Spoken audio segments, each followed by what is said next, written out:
Rural Americans deserve access to the best of what our nation has to offer, especially health care. Across every state and every community, America's rural hospitals are the first line of defense, protecting our families, neighbors, and loved ones. No matter where you live, hospital care doesn't clock out. They're there 24 hours a day, 7 days a week, 365 days a year. Each year, America's over 5,000 hospitals care for millions of patients, providing 24/7 emergency care, delivering babies, cancer treatments, and other life-saving care that patients rely on. Behind every one of those patients are doctors, nurses, and caregivers working tirelessly to keep people healthy and safe. Hospitals are our community's lifelines. They employ our neighbors and keep our families healthy. But now, some in Congress are threatening access to care. Tell Congress, protect patient care to keep America strong. Don't cut rural health care. Excuse me! Taxi! This is the 77 WABC minicast. Well, in just now came a candidate for higher office, and I think this guy's going to be president of the United States someday. Seriously.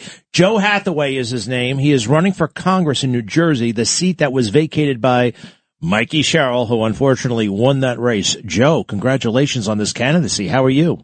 Appreciate it, Craig. Doing great. We'll take it maybe one race at a time before we jump right to president. That's fair enough, but you know what I mean. How tall are you? About 6'4". All right. 240. That qualifies him for higher office? Well, we've never had a president who was under 6. Actually, we did have one. What? Who was it? Not Truman. Carter! Jimmy Carter. You see how badly he did. He was sure. Whose phone is chiming? What? Whose crazy phone is chiming? Is it yours? The press guy over there? No, the boss's phone is just fine. Call him mayor. He's a current mayor. Yeah, actually, let's get to know you. What is your current job? Sure. So I'm a mayor, former mayor and current councilman in Randolph Township. I've been on our council for about 4 years now. Last year, during my time as mayor, we got a whole lot done at the local level. I want to take that same exact mindset of let's get things done, let's put the politics aside and work hard for people and bring that to Washington, because God knows we need more people willing to put their nose to the grindstone and get things done down in D.C. Excellent. Joe Hathaway, how old are you? I'm 38. You grew up in New Jersey?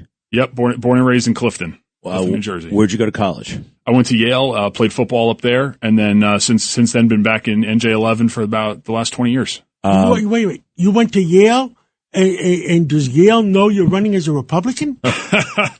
It's it's something that we when you get the tough skin going up to a liberal college like that, it hardens you, right? It makes you stand firm in your values. There's who else is the Yale guy who's Republican?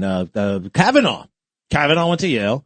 George W. Bush, although I'm not the biggest fan, but I'm not going to ask you to weigh in on that. He wasn't so bad. Except for that war.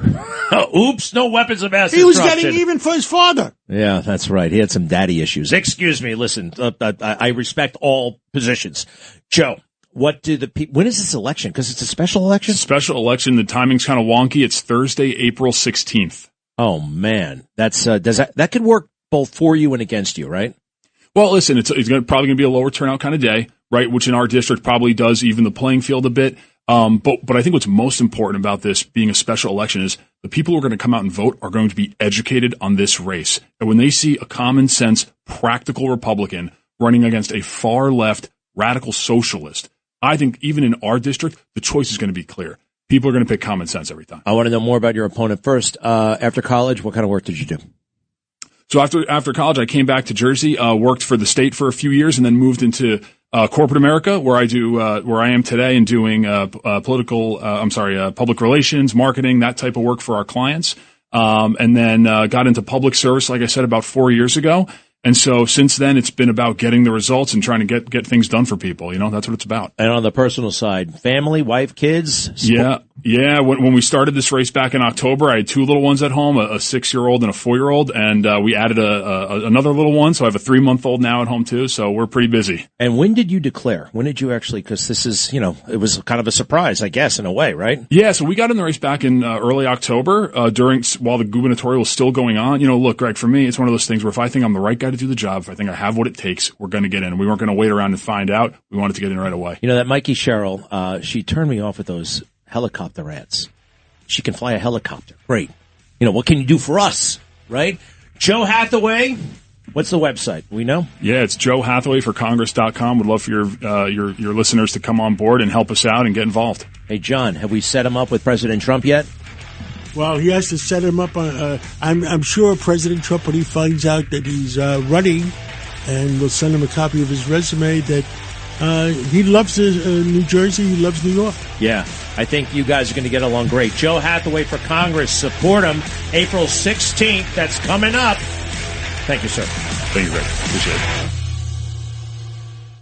Rural Americans deserve access to the best of what our country has to offer, especially health care. Across every state, every community, America's rural hospitals are the first line of defense, protecting our families, neighbors, and loved ones.